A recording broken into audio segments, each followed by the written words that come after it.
Hello दोस्तों, कैसी चल रही है आप सबकी सीए फाइनल की तैयारी। तो दोस्तों, मैंने अभी तक यूट्यूब पर जितना भी सर्च किया है, मुझे अभी तक कोई ऐसा टीचर नहीं मिला जो सीए फाइनल एसपीएम सेट सी सेट डी को इन डेप्थ कवर करता हो। तो मैंने अभी अपने रिसेंटली फोरेंसिक अकाउंटिंग का पेपर क्लियर किया है और मैंने फिल किया अभी डिजिटल वाला पेपर।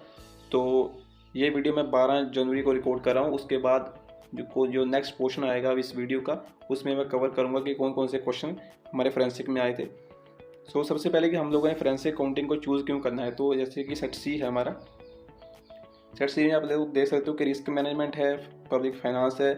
इसके भी क्वेश्चन यहाँ पर जो क्लासेस हैं वो ऐड नहीं हुई। इंटरनेशनल टैक्सेशन कोई भी क्लासेस यहाँ पर ऐड नहीं हुई, सिर्फ यहाँ पर फाइनेंशियल सर्विसेज है जो इसकी क्लासेस ऐड हुई हैं। तो ये थोड़ा टिपिकल टॉपिक है, इसलिए मैंने चूज़ किया यहाँ पर फोरेंसिक अकाउंटिंग और इसको कंप्लीट किया था और उसके बाद इसका पेपर दिया तो इजीली स्कोर कर पाया 60+। टाइमिंग क्या रहेगी इसमें? टाइमिंग आपकी रहती है 2 घंटे की। 2 घंटे का एग्जाम होगा। नंबर ऑफ क्वेश्चन यहाँ पर आएंगे आपको 80, टोटल 80 क्वेश्चन आएंगे और टोटल मार्क्स है जो वो है 100 मार्क्स का आपका पेपर आएगा। ट्रिक है जो पास करने के दोस्तों, एक तो ट्रिक है कि अगर आपके पास पैसा है, खुला पैसा, तो आप लोग करो कि अपनी क्लासेस कंप्लीट करो और पेपर को फिल करो बिना स्टडी किए। जितने भी क्वेश्चन आप लोग तुक्के मारो, पास हो गए तो ठीक है, अगर नहीं हुए तो जितने भी क्वेश्चन आप लोग याद रख सकते हो याद रखना और नेक्स्ट डे वापस से अपना अटेम्प्ट फिल कर देना और वही क्वेश्चन रिपीट हो जाएंगे 60 to 70%। ठीक है। दूसरा, अगर आपके पास ऐसा खुला पैसा नहीं है तो आप क्या करो कि आईसीए की वेटेज उठाओ। वेटेज मैं आपको दिखा दूंगा यहाँ पर। वेटेज को निकालो। 4 चैप्टर हैं जो आपने सिर्फ 4 चैप्टर करने हैं, 4 चैप्टर करो और पास हो जाओ। आपको 10 के 10 चैप्टर करने की जरूरत नहीं। ठीक है। 60+ स्कोर करने के लिए एक तो 4 चैप्टर करो और बाकी जो अपने 5-6 चैप्टर बाकी बच गए उनके सिर्फ टेस्ट जो नॉलेज वाले क्वेश्चन करो, आप इजीली स्कोर कर पाओ। फोरेंसिक अकाउंटिंग चूज करो क्योंकि यार सेट सी और डी आईसीए भी कहता है कि हम इतना इन डेप्थ क्वेश्चन नहीं पूछेंगे, स्ट्रेट फॉरवर्ड क्वेश्चन आएंगे, इतना हार्ड लेवल नहीं होगा। सेट ए और सेट बी आपके बेसिकली कवर हो जाएंगे आईबीएस के पेपर में। उसके बाद है हमारा सेट डी। सेट डी देखिए, मैंने 100% कंप्लीशन है। इसमें भी कॉन्स्टिट्यूशन की क्लासेस अभी तक नहीं आई, साइकोलॉजी की भी नहीं आई, इसकी भी नहीं आई और डिजिटल वाली आ चुकी हैं। तो इसको मैंने कंप्लीट कर लिया। टोटल यहाँ पर है 13 क्लासेस। 13 की 13 क्लासेस मैंने कंप्लीट कर दी हैं। पेपर इसका एक दिन में मेरी यहाँ पर कंप्लीशन आ जाएगा तो मैं उसको पास करके आपको दिखा दूंगा कि कौन कौन से क्वेश्चन आए थे। तो फिलहाल मैं रिकॉर्ड कर रहा हूँ इस वीडियो में फोरेंसिक की। और अब आने वाली वीडियो में जो हमारा आगे का पोर्शन है वीडियो का, उसमें मैं आपको बताऊंगा कि कौन कौन से क्वेश्चन आए थे जो रिपीट हो रहे हैं बैक टू बैक। क्योंकि आने वाले टाइम में जो फोरेंसिक और डिजिटल वाला जो पोर्शन है, सब्जेक्ट है, उसके क्वेश्चन टफ होने वाले हैं। तो फिलहाल क्वेश्चन स्ट्रेट फॉरवर्ड ही आ रहे हैं। तो मैं आप लोगों से यही निवेदन करता हूँ कि हार्ड वर्क करें अपने सीए फाइनल के बाकी के सब्जेक्टों के ऊपर और सेट सी और डी है जो इन्हें स्मार्ट वर्क से पास करें। अपनी क्लासेस को जल्दी से जल्दी कंप्लीट करें जो भी क्लासेस अवेलेबल हैं यहाँ पर। तो अभी आप लोगों को मैं मार्किंग करवा देता हूँ पूरी वीडियो में। आप लोगों ने सिर्फ यही वीडियो देखनी है, उस वीडियो को देख के ही आप लोग 50+, 60+ स्कोर ईजिली कर पाओगे। ठीक है। तो चलते हैं अपनी मॉड्यूल की तरफ। ये मैंने पूरा मर्ज पीडीएफ बना दिया है जिसमें टोटल हमारे पास है 300 के आसपास पेजेस। इसमें हमारे पूरे 10 के 10 चैप्टर मैंने मर्ज करे हुए हैं और यहाँ पर मार्किंग करी हुई कि कौन से क्वेश्चन रिपीटेड हमारे जो एसपीएम सेट सी फोरेंसिक अकाउंटिंग में है वो आ रहे हैं। तो जितने भी इंपॉर्टेंट हुए चैप्टर जो डायरेक्ट क्वेश्चन जहाँ पे केस स्टडी हुई मैं आपको बताता चलूँगा। उसके साथ साथ जो डायरेक्ट क्वेश्चन आए हैं जैसे कि कुछ 3 पॉइंट 4 पॉइंट वाले, तो आपने सीधा यहाँ पर मार्किंग कर लेनी है। उसके बारे में थोड़ा मैं डिटेल में नहीं बताऊँगा क्योंकि टाइम की कमी है, आप लोगों ने भी पढ़ना है। तो मेरा आपसे यही निवेदन है कि एसपीएम पर अपना दिमाग ज़्यादा यूटिलाइज ना करें। Instead of doing hard work, आप लोगों ने यहाँ पर स्मार्ट वर्क करना है। सिर्फ 3 से 4 चैप्टर करें जिनकी वेटेज 15% की है। 3 चैप्टर करें तो वहाँ पर आपके 45 क्वेश्चन कंप्लीट होंगे। उसके बाद आप एक इंटरव्यू वाला चैप्टर है हमारा, 5 नंबर की वेटेज है उसकी, उसे करें। That's it. उसके अलावा आप वहाँ सिर्फ जो बैकग्राउंड क्वेश्चन दिए हुए हैं उसे करके जाएं और आप इजीली 50+ स्कोर 60+ स्कोर कर सकते हो। अगर आप करना चाहते हैं कुछ अलग से तो जो टॉपिक मैं आपको यहाँ पर मार्क करवाऊँगा और जो क्वेश्चन हमारे एग्ज़ाम में बैक टू बैक आ रहे हैं उसे मार्क करवाऊँगा, उसे जरूर से जरूर करके जाएँ। ठीक है। तो चैप्टर 1 से शुरू करते हैं। चैप्टर 1 है बैकग्राउंड एंड ओवरव्यू। इसकी एग्जाम में वेटेज है 5%। टोटल 5 नंबर का इसमें से क्वेश्चन आएगा। टोटल 100 मार्क्स का यहाँ पर हमारा क्वेश्चन रहेगा और उसमें से 5 नंबर का आपको यहाँ से देखने को मिलेगा। ऊपर वाला कुछ ज़्यादा इंपॉर्टेंट नहीं है, इसे ना ही करें तो अच्छा है। 5 नंबर का क्वेश्चन आएगा। इसमें अपनी 2 केस स्टडी हैं, एक है वर्डकॉम वाली और दूसरा है एनरॉन वाली। इसे ना करें, नीचे ये वाली है, इसे जरूर करके जाएं, ठीक है। एनरॉन हो गया और दूसरा है वर्डकॉम, ये 2 केस स्टडी हैं, इसको जरूर करके जाएं। इनमें से क्वेश्चन ऐसा नहीं पूछे आपको, और आप लोगों ने ये सब चीज़ें याद नहीं करनी, जैसे 400 मिलियन हो गया, बिलियन हो गया कुछ, ठीक है, 2 बिलियन, ये कुछ नहीं याद करना आपने। सिर्फ क्रक्स जो उनका कंक्लूजन है ना, सिर्फ आप लोगों ने उससे करके जाना है कि ऐसे वर्डकॉम की केस स्टडी है, उसमें क्या हुआ था, इन्वेंट्री का अगर लॉस हुआ था वो इन्वेस्टर्स को हुआ था या फिर रिटेलर को हुआ था, और उसका कारण क्या था, सिर्फ उससे करके आना है, बाकी केस स्टडी कुछ नहीं करनी है आपने। 70 के आसपास क्वेश्चन आपको मिलेंगे जो सिंगल लाइन क्वेश्चन होंगे, 1 मार्क फॉर ईच क्वेश्चन, ठीक है। और 10 से 12 क्वेश्चन मिलेंगे जिसके आपको मार्क्स मिलेंगे 2 नंबर। तो ये ऊपर वाला इंपॉर्टेंट नहीं है। हमारे पास इसमें 2 लॉज हैं जो इम्पैक्ट करते हैं, एक होता है डायरेक्ट इम्पैक्ट लॉज और दूसरा है इंगेजमेंट स्पेसिफिक लॉ। सिंपल, वहाँ पर एक क्वेश्चन आया था कि इनकम टैक्स के एक्ट का वॉयलेशन हो रहा है, तो कौन से लॉज इम्पैक्ट हो रहे हैं, direct impact laws, engagement specific laws, both और नन ऑफ अबव। तो इनकम टैक्स का वॉयलेशन हो रहा है तो उसमें डायरेक्ट इम्पैक्ट लॉज को हम लोग सेलेक्ट करेंगे। तो आप लोगों ने ये दोनों करते हैं कवर, डायरेक्ट इम्पैक्ट लॉज और engagement specific laws. Direct impact laws वो होते हैं जो एक स्पेसिफिक एक्ट के अंदर आते हैं, और इंगेजमेंट स्पेसिफिक जैसे सिर्फ हम ऑडिट कर रहे हैं, स्टॉक ऑडिट किया तो स्टॉक ऑडिट के रिलेटेड जो हमारे एसेज हैं, इंडियस हैं, जो भी लगते हैं तो सिर्फ वो सिर्फ उस स्पेसिफिक चीज़ पर लगते हैं, ठीक है। तो सिर्फ मीनिंग समझ के जाना है, बाकी रटना कुछ नहीं है, आपने याद कुछ नहीं करना। 2 से 3 क्वेश्चन हैं जो आपने याद करने हैं, वो आने वाले हमारे चैप्टर्स में हैं आगे, वो आपको मैं बता दूंगा, ठीक है। बाकी ये अपने सेक्शन कोई भी याद नहीं करना, सेक्शन कुछ नहीं आता वहाँ पर, क्योंकि ICAI भी खुद कहती है कि सेट A और B में आपका लेवल चेक किया जाएगा, और वही आपका जो पेपर 6 पेपर है CA फाइनल का, उसमें भी वो चीज़ें कवर होगी, तो वहाँ पर आप लोग हार्ड वर्क कर सकते हैं। सेट C और D में इतने डिफ़िकल्ट क्वेश्चन नहीं आएंगे, सिंपल क्वेश्चन आएंगे, और अगर आपने एक बार पढ़ा है तो आप इजीली टैकल कर सकते हो। मेरा एक दिन पहले क्लासेस ख़त्म हुई है और मैंने नेक्स्ट डे अपना पेपर फिल किया और मैं 62 नंबर स्कोर कर पाया, ठीक है। तो आप भी कर सकते हो, अगर मैं एक दिन में कर सकता हूँ तो आप तो कर ही सकते हो। उसके बाद क्वेश्चन था इंडियन एविडेंस एक्ट के रिलेटेड। तो आगे वाले चैप्टर में आपको ये टॉपिक एक ब्रीफ में कवर होगा। तो क्वेश्चन ये था कि जो भी हमारा एविडेंस प्रोफेशनल एथिक्स प्रोफेशनल है वो कलेक्ट करता है, वो किसकी प्रोविजन के अंडर करता है, फोरेंसिक अकाउंटिंग के अंडर, इंडिया के अंदर, या फिर इंडियन एविडेंस एक्ट के अंदर। तो जो भी एविडेंस कलेक्ट किए जाते हैं उस पर प्रोविजन लगती है इंडियन एविडेंस एक्ट 1872 की, ठीक है। मार्क आप साइड बाय साइड करते हैं। उसके बाद था purpose of establishment of SEBI, same line थी, इसको टिक करना था।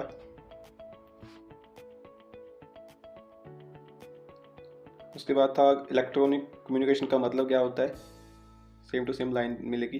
कोई भी क्वेश्चन ऐसा नहीं था कि मैं कहूँ कि कम्प्लेक्स आया था कि आप इसे समझ नहीं सकते, सिंपल क्वेश्चन थे, सेक्शन कुछ नहीं याद करना आपने। बाकी ये क्वेश्चन आया था, इससे आप लोग जरूर करके आना। लिटिगेशन सपोर्ट को आप छोड़ सकते हो, इन्वेस्टिगेशन सर्विसेज और फोरेंसिक अकाउंटिंग सर्विसेज, इसे जरूर करके जाना। वहाँ पर ऐसे आया था विच one of the following not cover under forensic accounting services, जैसे ये वाला क्वेश्चन आया था। तो इसमें वहाँ पर 3 टॉपिक दिए हुए थे, जैसे कि which one of the following not cover under. तो एक ऑप्शन हो गया फाइनेंशियल स्टेटमेंट, फंड इन्वेस्टिगेशन और एंटी मनी लॉन्ड्रिंग, और चौथा ऑप्शन दे दिया था इंश्योरेंस वाला, ये रहा। तो इंश्योरेंस वाले पर टिक लगाना था कि ये कवर नहीं होता फोरेंसिक अकाउंटिंग सर्विसेज में, इसे कवर किया जाता है इन्वेस्टिगेशन सर्विसेज में। तो ये दोनों को पढ़ के जरूर जाना, ठीक है। चलते हैं, इसमें से कुछ नहीं आया था। और जितने जाके ये वाले क्वेश्चन है ना, लाइसेंस फीस ड्यूटी टैक्स वाले, उसे आप अवॉइड कर सकते हो। ये वाले क्वेश्चन एग्जाम में नहीं पूछे गए थे। किसी भी क्वेश्चन, जो इतने भी क्वेश्चन पेपर हमारे फ्रेंड्स सर्कल में कलीग्स ने दिए थे, किसी को भी टैक्सेस वाला पोर्शन नहीं आया था, तो इसे आप छोड़ कर जा सकते हो। विच one of the following is not covered under related party transactions, इसे करके जाना। ये वाले टॉपिक आपको वहाँ पर सेम टू सेम लिखेंगे, ये वाला ये वाला ये वाला, बस जो बीच वाला पोर्शन है उसे मॉडिफाई किया गया था। जैसे मेरे वाले में ये था to assess the risk for, इसमें दिस में इन्वॉल्व लिखा हुआ है ना यहाँ पर, तो वहाँ पर था दिस में not involve in evaluating the potential for fraudulent activities, ठीक है, इसे करके जाना।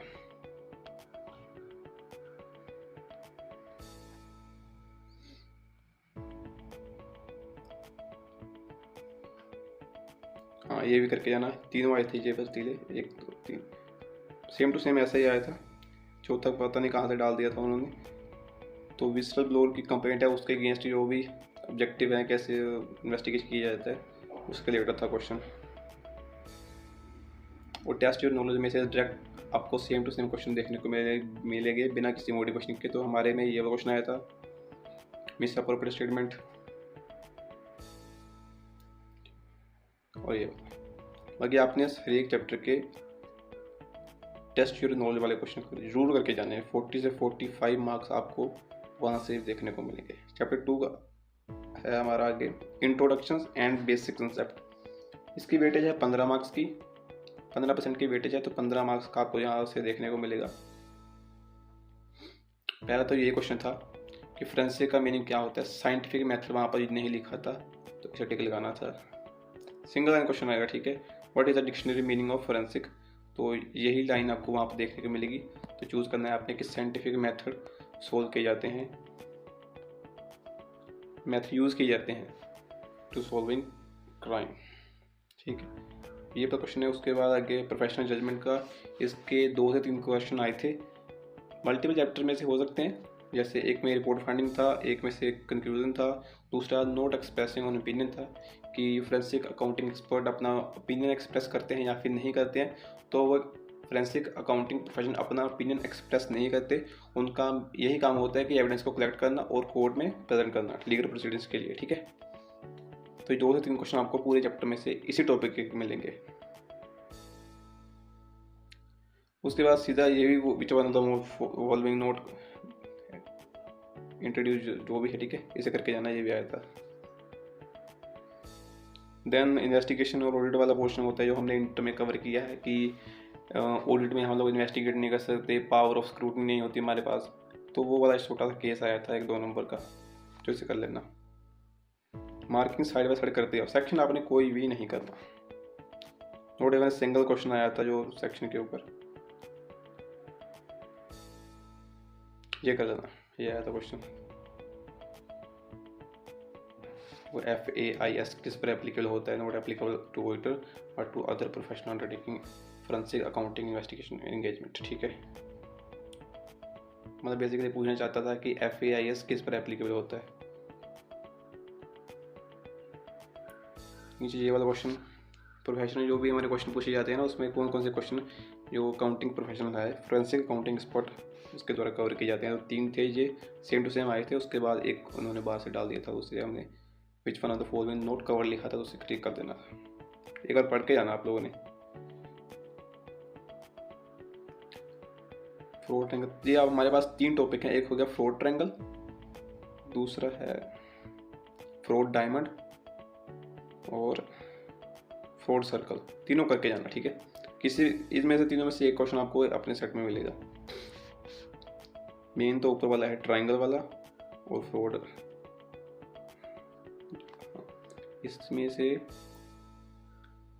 करैक्टरिस्टिक्स, 3 करैक्टरिस्टिक्स जो फ्रॉड ट्रायंगल के हैं वो क्या है, ये वाले हैं, मोटिव, अपॉर्चुनिटी और रैशनलाइजेशन।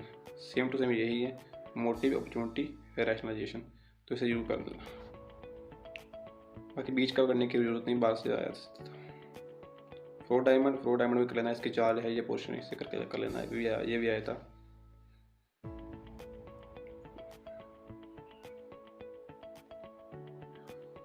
ये नहीं करने की जरूरत आपको, ये कुछ इंपॉर्टेंट नहीं है खास, ये भी नहीं है।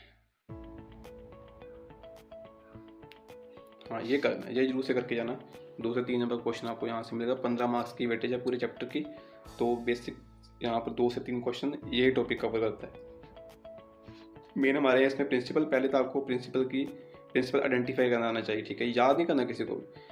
नीचे इंडिपेंडेंस के बारे में लिखा है, तो पता करना पहले कि इंडिपेंडेंस कैसे हम लोग आइडेंटिफाई कर सकते हैं। कि अगर क्वेश्चन में लिखा है कि ये सेम टू सेम आपको लाइन मिलेगी यहाँ पर, the first 5 of these principle relate to the attribute of the professional and helps to each other credibility. Same to same देख लेना, आप चेक कर लेना। अगर क्वेश्चन इस टॉपिक से आया तो ये वाली लाइन आपको डिट्टो देखने को मिलेगी। 3 से कुछ क्वेश्चन ऐसे थे जिनमें सेम टू सेम लाइन लिखी थी, और उसके बाद आप लोगों ने आइडेंटिफाई करना था कि कौन सा प्रिंसिपल है, एट्रीब्यूट का प्रिंसिपल है या फिर परफॉर्मेंस का, ठीक है। तो कर लेना, ऐसे मार्क करते जाओ साइड बाय साइड। इस बाकी नीचे आपने एक और पढ़ इसको यूँ रीड आउट करना है जो प्रिंसिपल है, तभी आप लोग आइडेंटिफाई कर सकोगे कि कौन सा प्रिंसिपल है। ठीक है, याद नहीं करना, बस पूछा नहीं जाएगा कि कौन कौन से प्रिंसिपल है, बस आप लोगों ने आइडेंटिफाई करना है। अप्लाइंग हाइपोथेसिस, इसको आपने यहाँ से नहीं करना, वो चैप्टर कुछ आगे आने वाले चैप्टर्स हैं उसमें ये टॉपिक कवर होगा। इम्पोर्टेंट टॉपिक है ये, 3 से 5 क्वेश्चन आए थे इसमें से। बाकी ये वाला ऊपर वाला करने की ज़रूरत नहीं है, और ये फोरेंसिक अकाउंटिंग इन्वेस्टिगेशन स्टैंडर्ड है उसको नहीं करना आपने, ये इंपॉर्टेंट नहीं है कोई भी। कंडक्ट इंटरव्यू एक स्पेसिफिक चैप्टर है, चैप्टर जो मैंने आपको बताया था कि इंटरव्यू वाला करके जाना, उसकी वेटेज है 5% की। तो इंटरव्यू वाला क्वेश्चन चैप्टर है हमारा 9th वाला, तो उसे करना, ये भी यहाँ पर कुछ कवर करने की ज़रूरत नहीं है। बाकी ये वाला कुछ है नहीं इंपॉर्टेंट। बाकी टेस्ट नॉलेज आपने करके जानी है, ditto same to same question आपको यहाँ से मिलेगा, हमारे में ये वाला आया था। उसके बाद है हमारा चैप्टर 3, इसकी वेटेज है 15% की, मतलब 15 नंबर का क्वेश्चन यहाँ से आपको मिलेगा।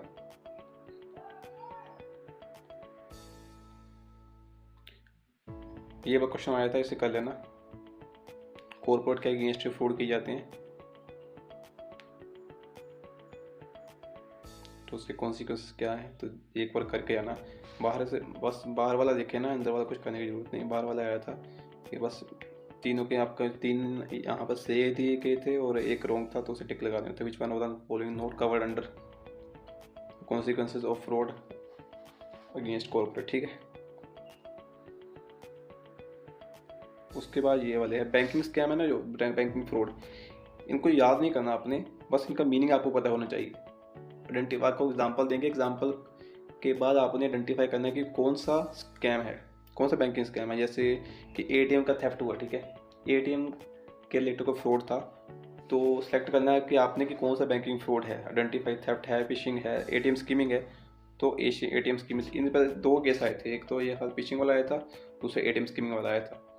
तो सबके आपको एक बार मीनिंग पता होना चाहिए कि इनका मीनिंग क्या है, स्कीमिंग क्या मतलब होता है, इनसाइडर फ्रॉड क्या है, इनसाइडर ट्रेडिंग क्या है, मोबाइल बैंकिंग फ्रॉड क्या है। ठीक है, पता होना चाहिए कि वो, क्योंकि वहाँ पर आपको सिर्फ एक एग्जांपल दी जाएगी, उस एग्जांपल के बेस पर आपने आइडेंटिफाई करना है कि कौन सा बैंकिंग फ्रॉड है, बाकी याद नहीं करना आपने।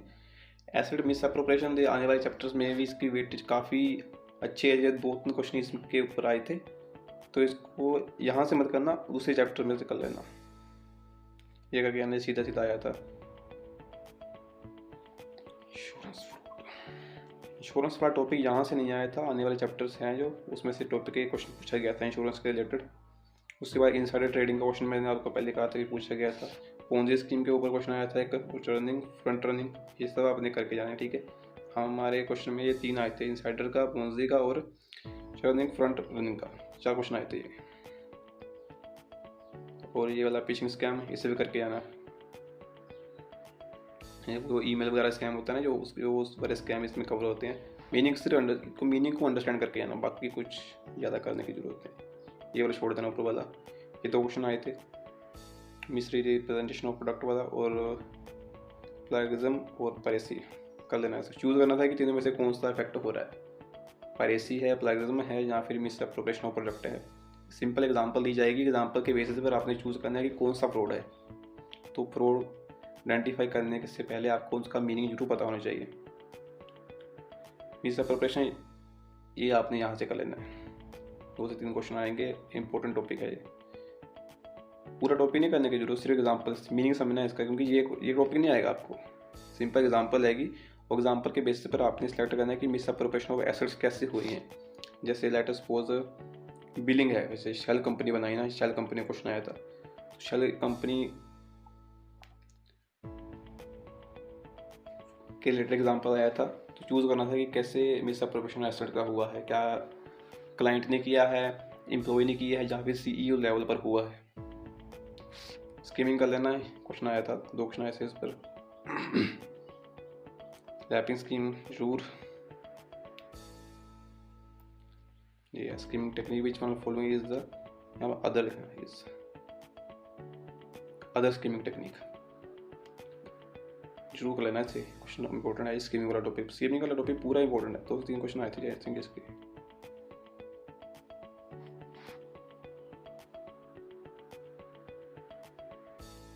मिस यूज ऑफ इन्वेंट्री, इसे कर लेना।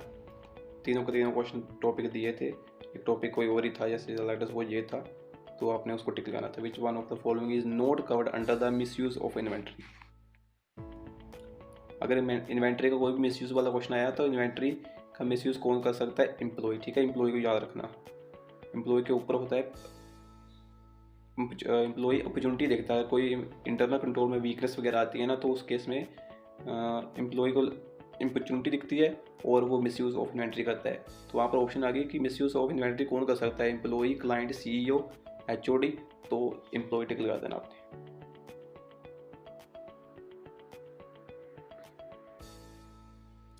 ये क्वेश्चन कर लेना, ये भी आया था सेम टू सेम।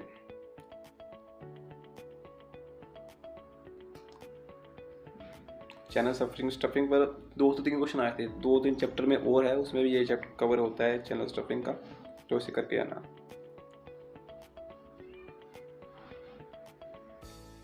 बाकी इसमें से कुछ नहीं, ऊपर वाले में से नहीं आया था, इतना इंपॉर्टेंट नहीं है। पोंजी स्कीम को करके जाना। ये मैं क्वेश्चन आपको वो बता रहा हूँ जो बैक टू बैक रिपीट हो रहे हैं। बाकी रेड फ्लैग है, इस पर एक स्पेसिफिक टॉपिक है, इसे चाहे यहाँ से आप लोग छोड़ देना, लेकिन दूसरे टॉपिक चैप्टर में से है, वहाँ पर आपको टिक लगवाऊंगा, वहाँ पर जरूर करके जाना। मीनिंग है और उसकी टाइप से ये कर लेना। डिजिटल मनी का क्या मतलब होता है? तो हमारे पे ये सेम स्टेटमेंट थी वहाँ पर, बट लिखा हुआ था कि bitcoin is not covered under digital money, तो आपने इनकरेक्ट स्टेटमेंट को यूज़ करना था। क्वेश्चन था कुछ, digital money includes banking intermediary, electronical, but not include bitcoin, ऐसा कुछ था। तो बिटकॉइन इंक्लूड होता है इसमें, तो एक बार रीड आउट करके जाना है। टाइप ऑफ साइबर क्राइम, बहुत सारे ऑप्शन थे, उसमें से चेक लगाना था कि which one of the following is not a cyber crime, तो एक बार रीड आउट करके जाना।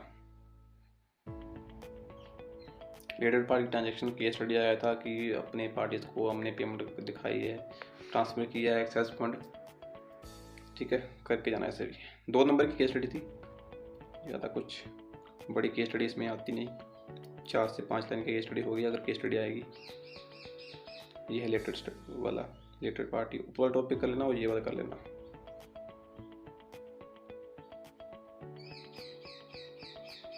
शेल कंपनी के 2-3 क्वेश्चन थे, इसे करके जाना। Money laundering, tax evasion, fraudulent transaction और कंसीलिंग बेनिफिशियल ओनरशिप।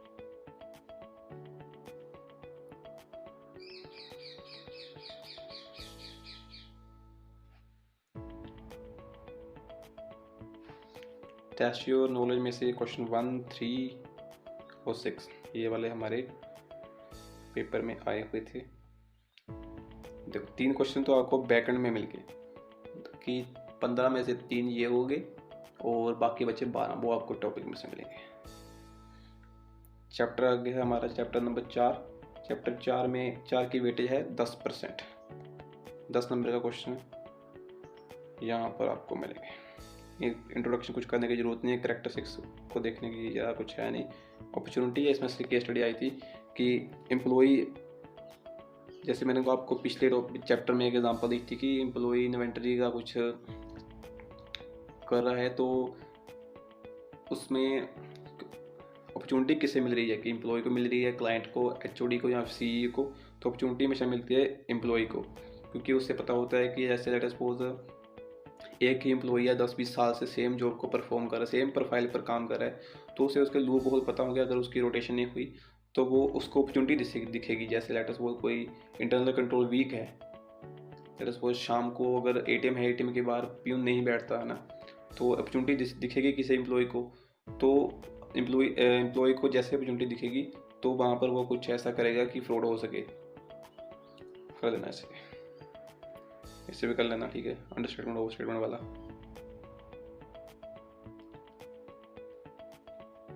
इसे भी करके जाना। हाँ, इसमें भी एक एग्जांपल था, हाँ यही था, डेट को हाइड किया गया। डेट को हाइड क्यों किया गया है? अपॉर्चुनिटी के लिए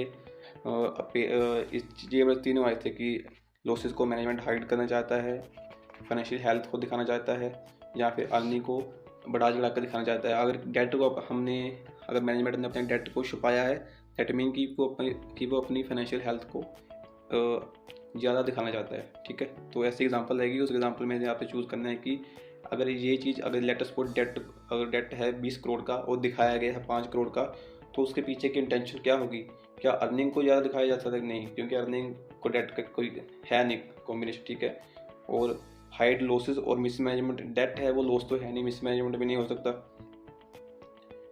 इन्फ्लेट पर्सनल कंपनसेशन और बोनस, ये भी नहीं है। तो हाइड, यहाँ पर किसका क्वेश्चन का इसका मेन जो क्रक्स था वो यही था कि अपनी फाइनेंशियल हेल्थ है उसको इम्प्रूव दिखाने के लिए कि हमारी डेट टू इक्विटी रेशियो ज़्यादा ना हो। ऐसी केस स्टडी आई थी, टिक लगा लो इसे भी। ये भी, इसके भी 2 से 3 क्वेश्चन आए थे कि जैसे सेल्स हुई, सेल्स है उसको कम दिखाया, एक्सपेंस है उसको ज़्यादा दिखाया, तो ओवरस्टेटिंग ऑफ रेवेन्यू कहाँ होगा और अंडरस्टेटिंग ऑफ एक्सपेंसेस कहाँ होगा। तो वो वाली एग्जांपल थी। ये चाहे ना करना, बट ये वाला जरूर करके जाना है, डिस्क्रिप्शन और कौन से टाइप वाला फ्रॉड है ये वाला। इसमें से आया था वेंडर वाला, ये फेक वेंडर फ्रॉड, ठीक है, यही आया था। और उस जैसे ये लिखा हुआ है सब कुछ, steal the money vendor existing to vendor. उसके बाद ऑप्शन था कि which one of the fraud, तो ऐसे 3-4 ऑप्शन थे, ऐसा diversification, ghost pay rolling, fake vendor fraud. तो फेक वेंडर फ्रॉड पर आपने टिक लगा देना है। इस चार्ट को जरूर करके जाना, वेरी वेरी इंपॉर्टेंट। लीगैलिटी वाले क्वेश्चन कोई भी आपने करके नहीं जाना, ठीक है। लीगैलिटी और रेगुलेटर वाले, सिर्फ लिमिट वाले क्वेश्चन करके जाने हैं। विजिटर लोअर वाला प्रोटेक्शन करके जाना है, 2 से 3 क्वेश्चन थे इसके। सेक्शन याद करना बस, ये वाला आपके लिमिट करके जानी है, ठीक है। टोटल है यहाँ पर 6 क्वेश्चन है पूरे आपके जो मॉड्यूल है ना सेट सी का, फोरेंसिक अकाउंटिंग का 6 क्वेश्चन है जो आपने याद करने हैं लिमिट वाले। एक ये हो गया, दूसरा ये वाला, बाकी 4 कैसे वो चैप्टर में आएंगे उसे करके जाना। 4 में से आपको एक क्वेश्चन देखने को मिलेगा, 6 में से, सॉरी। ये कुछ नहीं करना आपने, सब इररिलेवेंट है। फ्रॉड रिस्क इंडिकेटर ये करके जाना है, ठीक है। सेम वो एग्जांपल कि इन्वेंट्री है, इन्वेंट्री नहीं, कोई बंदा एक ही टास्क को परफॉर्म कर रहा है 10-20 साल से, तो फ्रॉड रिस्क इंडिकेटर कौन सा यहाँ पर लैग कर रहा है? तो lag of segregation of duty, क्योंकि एक ही आदमी परफॉर्म कर रहा है, ड्यूटी को सेग्रीगेट नहीं किया गया। एक इन्वेंट्री इन आ रही है उसको रिकॉर्ड कर रहा है, आउट भी वही रिकॉर्ड कर रहा है, काउंट भी वही कर रहा है, मेंटेन भी वही कर रहा है। तो यहाँ पर कौन सा फ्रॉड इंडिकेटर है? Lack of segregation of duty. ये सारे एक बार रीड आउट कर लेना।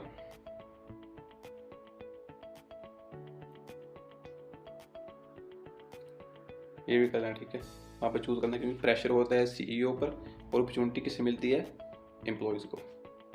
चूज़ करना आपने वहाँ पर सिंपल एक लाइन की एग्जांपल रहेगी, एग्जांपल के बेसिस पर चूज़ करना है कि यहाँ पर प्रेशर मेंटेन किया जा रहा है जहाँ फिर अपॉर्चुनिटी दिख रही है। ये है इनरोन कॉर्पोरेट केस स्टडी, इसे जरूर करके जाना। ये वाली छोड़ देना केस स्टडी, ठीक है, ये छोड़ देना, ये वाले करके जाना।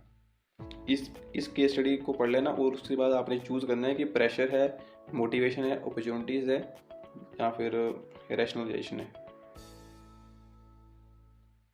बाकी सब कुछ इसमें से आया नहीं तक केस स्टडीज़ में से।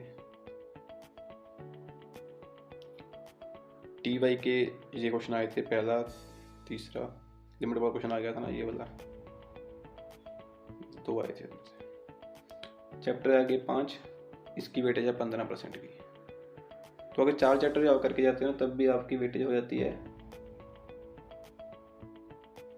50% की। मतलब 4 चैप्टर करो, पास हो जाओ यार, बाकी इतना ज़्यादा खरीदने की ज़रूरत नहीं है। कवर अप, मेरा सिलेबस एक दिन पहले ख़त्म हुआ था और दूसरे दिन मैंने क्लियर कर लिया पेपर,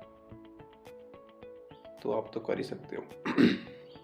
ये मत करना कुछ भी, ठीक है, ऊपर वाला कुछ ज़्यादा इंपॉर्टेंट नहीं है, क्योंकि यहाँ पर ये है कि कौन सा बोर्ड क्या क्या करता है, इन्वेस्टिगेशन वगैरह, सिक्योरिटी के लिए रिलेटेड है, सेबी हो गया, कंपनीज के रिलेटेड फ्रॉड है तो कौन, हाँ एक कंपनी के रिलेटेड फ्रॉड आया था, अगर कंपनी में कोई फ्रॉड सस्पेक्ट होता है तो उसे कौन देखता है? तो NCLT, national company law tribunal, ये क्वेश्चन आया था, ये कर लेना।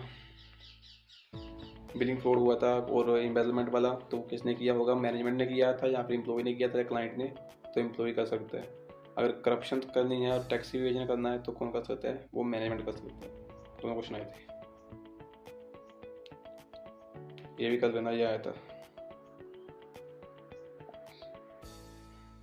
टिक लगाते जाओ आप वीडियो को पॉज करके।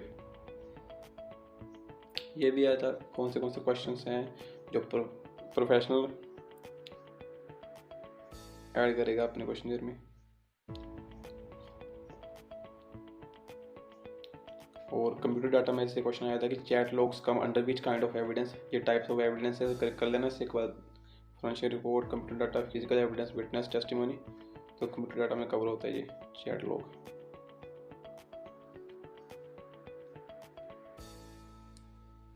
ये भी कर लेना। What are the different types of source of information? Employ, customer, supplier और थर्ड पार्टी। तो यहाँ पर हमें सप्लायर नहीं दिया था, सप्लायर की जगह पर कुछ और ही दे दिया था, गवर्नमेंट दिया था आई थिंक, तो उसे चूज नहीं करना था। विच one of the following note covered under the source of information, इसे भी कर लेना।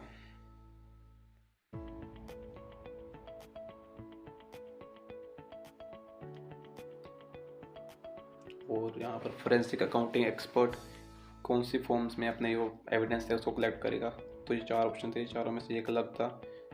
वहाँ पर भी सेम क्वेश्चन था, विच one of the following note covered under the. ऐसे क्वेश्चन मिलेंगे वहाँ पर सीधे सीधे, कुछ ज़्यादा कम्प्लेक्स क्वेश्चन नहीं मिलेंगे। बाकी यह कस्टडी ऑफ डॉक्यूमेंट्स के ऊपर क्वेश्चन आया था, इसे भी कर लेना। Chain of custody chapter 2-3 chapter में ये टॉपिक कवर होता है हमारा चेन ऑफ कस्टडी का, इसे जरूर करके जाना, अच्छी खासी वेटेज है इसकी। इसमें सीक्वेंस आया था, बीच वाला पढ़ने की जरूरत नहीं है, ये वाला सिर्फ बाहर वाला सीक्वेंस पूछा गया था कि रिपोर्ट जो हमारी होती है उसको एनालिसिस कैसे किया जाता है।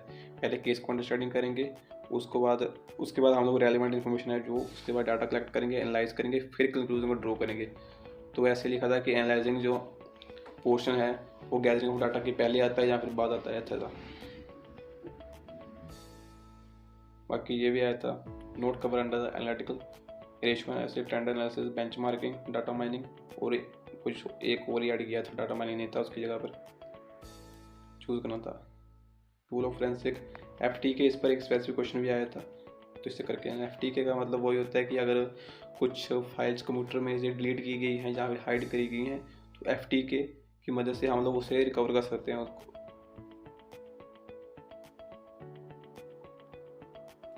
मैनफोल्ड लॉ जरूर करके आना। 2 क्वेश्चन आए थे, दोनों ये वाले थे, एक स्मॉलर देन 9 वाला और दूसरा लास्ट डिजिट कौन सा होना चाहिए, 9, दोनों करके जाना।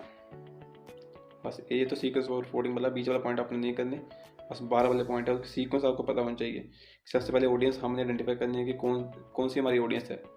क्या हमने जो एंड रिजल्ट हमारी रिपोर्ट बनानी है वो किसे देनी है? कोर्ट को देनी है, क्लाइंट को देनी है, या फिर स्टेक होल्डर्स को देनी है। उसके बाद पर्पस डिटरमाइन करेंगे, देन ऑर्गेनाइज करेंगे रिपोर्ट को, फिर उसके बाद राइट करेंगे और रिव्यू करेंगे। वो एक स्पेसिफिक क्वेश्चन आया था ऑर्गेनाइज ऑफ द रिपोर्ट के ऊपर, क्लियर और लॉजिकल मैनर में होना चाहिए। और एक क्वेश्चन आया था लैंग्वेज के ऊपर कि लैंग्वेज टिपिकल लैंग्वेज होनी चाहिए या फिर ईजी टू अंडरस्टैंड लैंग्वेज। वहाँ पर आपको टिक लगाना है क्योंकि रिपोर्ट एंड यूजर को ईजिली अंडरस्टैंडेबल होनी चाहिए, तो इससे करके जाना।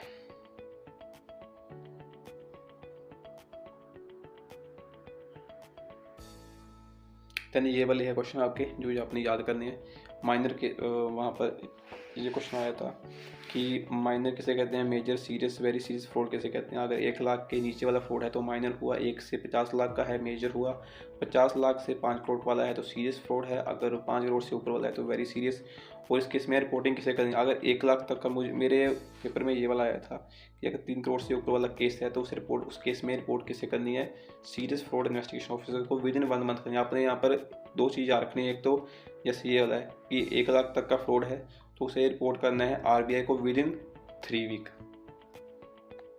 उसके बाद अगर फ्रॉड है 1 करोड़ से ऊपर का तो रिपोर्ट करना, 100 लाख तक का फ्रॉड है तो हमने central fraud monitoring cell of RBI एक वीक के अंदर उसे रिपोर्ट करना है। अगर 100 लाख का है, अगर है 1 लाख के अबव का तो सीबीआई को रिपोर्ट करना है विदिन 1 मंथ। और अगर 3 करोड़ के ऊपर वाला है तो करना है एसएफआईओ को विदिन 1 मंथ ऑफ डिटेक्शन। ये चीज़ याद करके जाना है सिर्फ। मुझे कुछ नहीं करना यार। Sequence of code proceeding, sequence आपको पता होना चाहिए। यहाँ पर मुझे आया था वारंट समन, हाँ ये वाला इशूइंग ऑफ समन्स, ये आया था कि समन्स वार्निंग्स के पहले आता है या फिर बाद में आता है। तो ऐसे है कि पहले एविडेंस कलेक्ट की जाते हैं, उसके बाद चार्ज फ्रेम किया जाता है, उसके बाद वारंट इशू किया जाता है, वार्निंग दी जाती है। अगर वार्निंग देने के बाद भी कुछ काम ना बने उसके बाद सूट फाइल किया जाता है, सूट फाइल करने के बाद समन इशू किए जाते हैं, फिर डिफेंस को प्रिपेयर किया जाता है, उसके बाद ट्रायल होता है और ट्रायल के बाद जो जज है वो अपनी जजमेंट देता है, जजमेंट इशू करते हैं, उसके बाद अपील होती है, अपील के बाद फाइनल जस्टिस जो भी है एंड डिसीजन होता है। ठीक है, सीक्वेंस को याद रखना, बीच वाले पॉइंट को छोड़ देना। बाकी हमारा टेस्ट नॉलेज, इसको करके जाना जरूर से जरूर। लास्ट 3 क्वेश्चन इसमें से आए थे। नेक्स्ट है चैप्टर 6 फ्रॉड डिटेक्शन, इसकी वेटेज है 10%, तो 10 नंबर इसमें से आएंगे। फ्रॉड इंडिकेटर्स, ये वाले मैं पीछे आपसे बात करता था ना कि कौन से फ्लैग है, तो ये वाले 3 फ्लैग हैं, इसको जरूर से करके जाना। सिंपल एक एग्जांपल आएगा, उसमें से आपने चूज़ करना है कि कौन सा फ्लैग इंडिकेट कर रहा है ये ट्रांजेक्शन। लेट अस सपोज एक फ्रॉड हुआ है कंपनी में और फोरेंसिक एक्सपर्ट ने पकड़ा है, तो वो किस कैटेगरी में आएगा, वो आएगा रेड फ्लैग में। पहले आपको इसमें मतलब समझा देता हूँ। रेड फ्लैग का मतलब है कि फ्रॉड प्रेजेंट है, प्रेजेंस ऑफ फ्रॉड। ठीक है, येलो फ्लैग का मतलब है कि फ्यूचर में फ्रॉड हो सकता है, फ्यूचर रिस्क। और गुड फ्लैग का मतलब है कि कुछ नहीं है, सब कुछ बढ़िया है, गुड टू बी ट्रू। तो एक केस था, सिंपल एग्जांपल एक वहाँ पर आई थी कि फ्रॉड है, वो हमारे जो फोरेंसिक प्रोफेशनल एक्सपर्ट है उसने अपना टूल्स यूज़ करके एक फ्रॉड को पकड़ा है। तो ये जो वाला फ्रॉड था वो किस कैटेगरी ऑफ फ्लैग में कवर होता है, red flag, yellow flag, green flag, all of the flag. तो रेड फ्लैग टिक कर लें। अगर फ्रॉड है, दिख भी रहा है, पकड़ा भी जा रहा है, तो रेड फ्लैग। अगर फ्यूचर में हो सकता है, फिलहाल नहीं है, तो येलो फ्लैग। अगर सब कुछ बढ़िया है तो ग्रीन फ्लैग। ठीक है,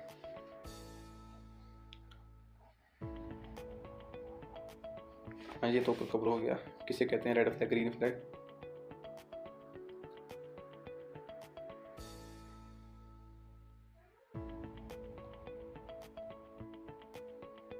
हाँ ये वाला था इंश्योरेंस वाला, इसे कर लेना, ये आया था।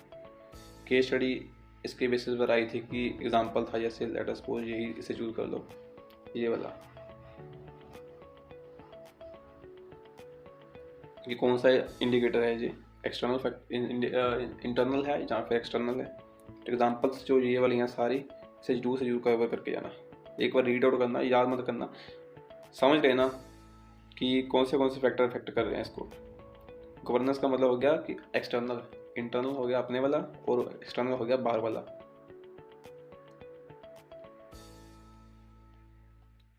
याद मत करना, बस समझ लेना कि दोनों में क्या फ़र्क है, एक्सटर्नल और इंटरनल में। क्वांटिटेटिव क्वालिटेटिव में से कुछ नहीं आया था। लॉ एंड एविडेंस ये तो करने की ज़रूरत नहीं है, इसमें से आता ही नहीं है। डायरेक्ट इम्पैक्ट लॉ मैंने पहले चैप्टर में आपसे बताया था कि ये क्वेश्चन आया था, और आपने बताना है कि डायरेक्ट इम्पैक्ट लॉज है या फिर एंगेजमेंट स्पेसिफिक लॉ को इम्पैक्ट करता है। सेम यहीं पर आ गया। चेन ऑफ कस्टडी, सेम मैंने आपको पहले बताया कि चेन ऑफ कस्टडी के जितने भी टॉपिक है ना, सारे चैप्टर में से जरूर करके जाने हैं। 3 से 5 नंबर क्वेश्चन आपको आएगा, इसे करके जाना जरूर।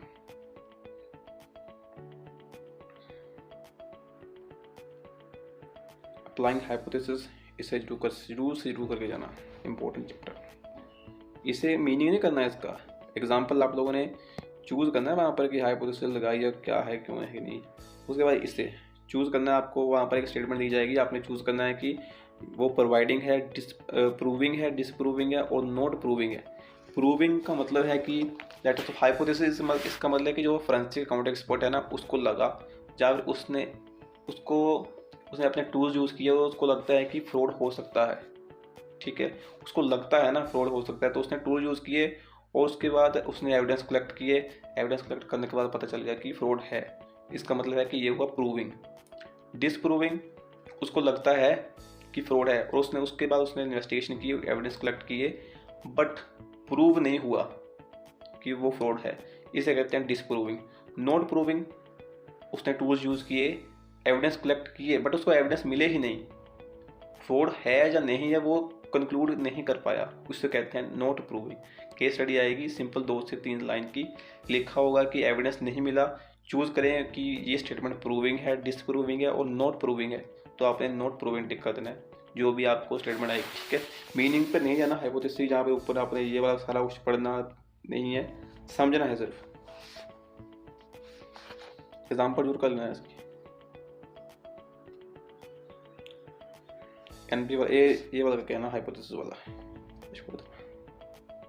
एग्जाम्पल सारे ही कर लेना, टी वाई के सारी कर लेना। ये वाला सेम टू सेम क्वेश्चन मिले थे, 1 2 3 4 क्वेश्चन, 10 नंबर की वेटेज है, 10 में से 4 तो आपको बैकएंड वाले आ गए थे। उसके बाद है डिजिटल फोरेंसिक चैप्टर नंबर 7, इसकी वेटेज है 10%।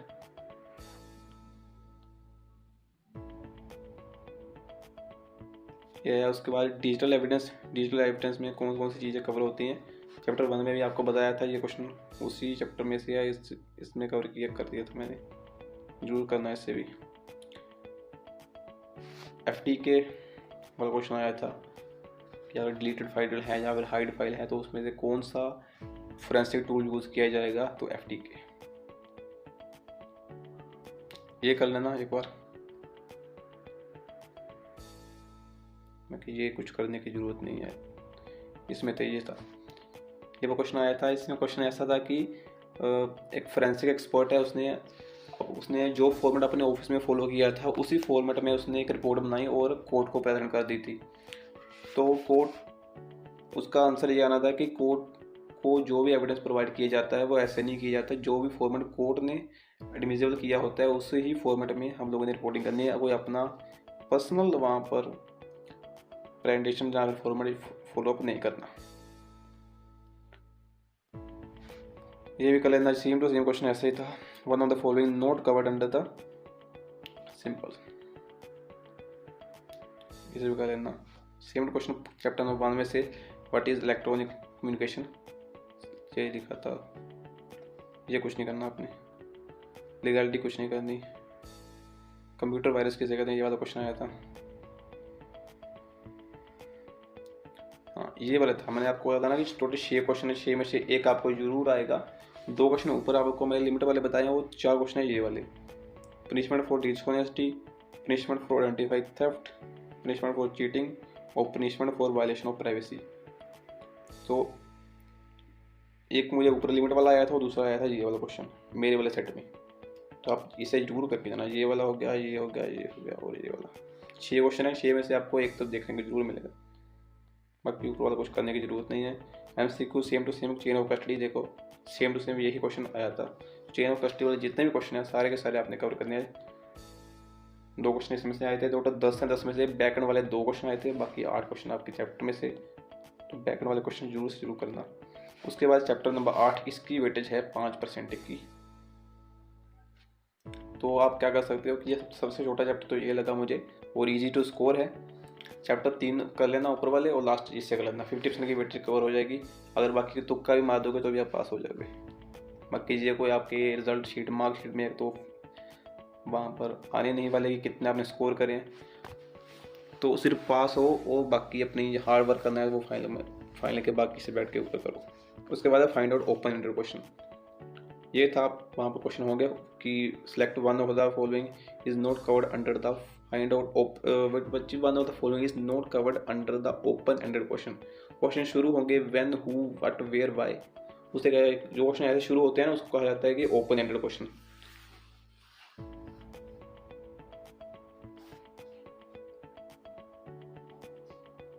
बाकी स्टेप्स ऑफ कंडक्टिंग इंटरव्यूज वो हम लोग करेंगे आगे कवर, ये कुछ करने की जरूरत नहीं है, ये कर लेना, ये आया था।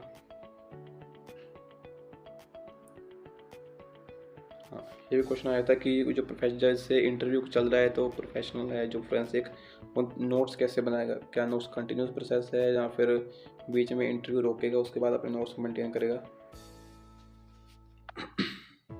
कॉन्फिडेंशियल के ऊपर क्वेश्चन आया था कि जो भी इंटरव्यू की आइडेंटिटी है इंटरव्यूअर की उसको मेंटेन करना है या फिर पब्लिक कर देना है, उसके ऊपर केस स्टडी थी, ये कर लेना आपने। Open ended question, close interview वाले क्वेश्चन कर लेना, इंपॉर्टेंट।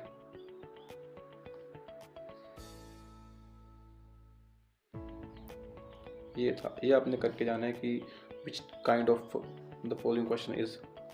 क्वेश्चन आपसे पूछा जाएगा तो आपने आइडेंटिफाई करना है कि कौन सा क्वेश्चन है, इंट्रोड्यूसरी क्वेश्चन है या फिर इन्फॉर्मेशन क्वेश्चन है, एडमिसिबल क्वेश्चन है, क्लोजिंग क्वेश्चन है, ओपन एंडेड क्वेश्चन है। क्वेश्चन आएगा why do you think some employee should be justified in damaging the company's property here. उसके बाद लिखा आएगा कि choose the type of question, assessment question है, क्लोजिंग क्वेश्चन है या फिर इन्फॉर्मेशन क्वेश्चन है। आप ऐसा कर सकते हो कि जितने भी जिसके टाइप हैं, जैसे इंट्रोड्यूसरी हो गया या नीचे वाले जो भी टाइप्स हैं, जहाँ तो उनका मीनिंग याद कर लो या फिर जो उसकी एग्जांपल दी गई है, जैसे ये वाला है, ये सारी एग्जांपल हैं, इसको एक बार गो थ्रू कर लो, क्योंकि आपको वहाँ पर इनका मीनिंग नहीं आएगा बट एग्जांपल आएगी। उस एग्जांपल के बेसिस पर आपने चूज़ करना है कि कौन सा टाइप ऑफ क्वेश्चन है। ये केस स्टडी लेटर नहीं आएगी। टेस्ट योर नॉलेज क्वेश्चन आए थे, देखिए example, best example of an open ended question. Total है 5 क्वेश्चन आएंगे, इसमें से 3 तो देखो बैकएंड वाले आ गए हैं, बाकी 2 ऊपर में से आए थे और उनमें से एक था इनमें से, और ये वाला एक नोट्स वाला। ठीक है, 5 नंबर इजीली स्कोर कर सकते हो इस चैप्टर में। सबसे इजी चैप्टर तो यही लगा मुझे, कुछ याद नहीं करना। उसके बाद chapter number 9 writing of report, इसकी वेटेज है 10%, तो 10 नंबर का में से आपको देखने को मिलेगा। लैंग्वेज वाला क्वेश्चन मैंने ऑलरेडी आपको कवर करवा दिया है कि लैंग्वेज सिंपलीफाई रखनी है रिपोर्ट की। टेक्निकल टिप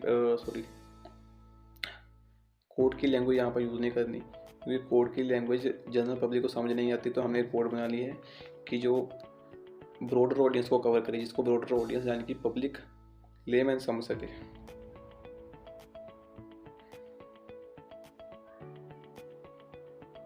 उसके बाद ट्रेंड एनालिसिस, रेड फ्लैग तो वैसे कवर हो चुका है, जो रेड फ्लैग है, येलो फ्लैग है, ग्रीन फ्लैग है।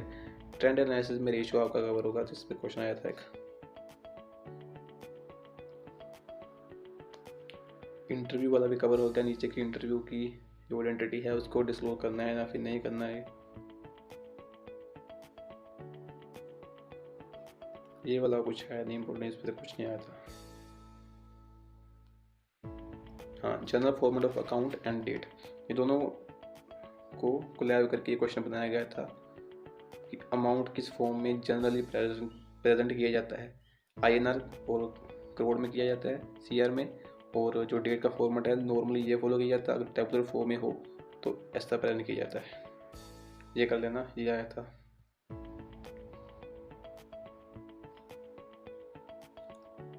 TY के में से सिर्फ 2 क्वेश्चन आए थे। उसके बाद chapter 10 fraud prevention, last chapter है, इसकी वेटेज है 5% की।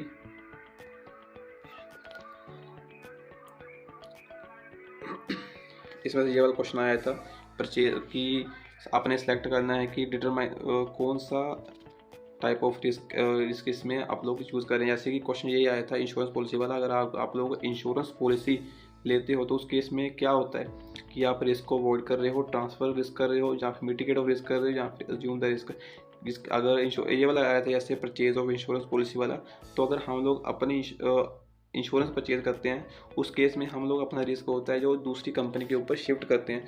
तो ये वाला टिक लगा देना आपने, इसे करके जाना कि फ्रॉड रिस्क रिस्पॉन्स कैसा रहेगा। और एक एग्जांपल है कि एग्जांपल के बेसिस पे आपने चूज़ करना है। ये क्वेश्चन आया था not covered under internal control.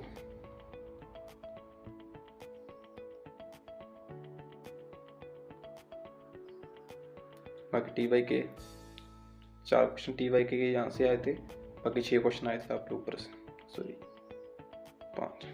तो ये हमने कवर किया है हमारा 301 पेज, टोटल 301 पेज हमने कवर किए हैं अपने मॉड्यूल के फोरेंसिक अकाउंटिंग। अगर आपको यही PDF चाहिए, अगर आप लोगों ने मार्किंग नहीं करी, वैसे तो मैंने आपको कहा था कि मार्किंग कर लेना, अगर फ़िलहाल आप लोगों ने मार्किंग नहीं करी है और आपको यही PDF चाहिए तो कमेंट में कर देना, मैं आपको ये प्रोवाइड करवा दूँगा। बाकी अपना जो भी क्लासेस हैं सेट C की और D की जल्दी से जल्दी कंप्लीट करें। बाकी लेक्चर्स नहीं आए, मई से पहले हम लोगों ने अपनी क्लास से कंप्लीट करनी है। लेवल इसका धीरे धीरे टफ होता जाएगा। फिलहाल तो हमारा 40 से 50% का जो क्वेश्चन है वो बैक एंड वाले ही आ रहे हैं। तो इसलिए जल्दी से जल्दी अपनी सेट सी और सेट डी की क्लासेस कंप्लीट करें। मैंने सेट डी और सेट डी दोनों को क्लियर कर लिया। दोनों के जो भी क्वेश्चन आए थे, रिपीट हो रहे हैं क्वेश्चन, वो उसका वीडियो बना के मैं आपको जल्दी से जल्दी सेट डी का भी अपलोड करने की कोशिश करूँगा। तो वीडियो अगर आप लोगों को अच्छी लगी है तो वीडियो को लाइक जरूर करना। अगर पास हो गया है तो कमेंट में धन्यवाद जरूर करना मेरा। तो thanks for watching this video. मिलते हैं अगली वीडियो में।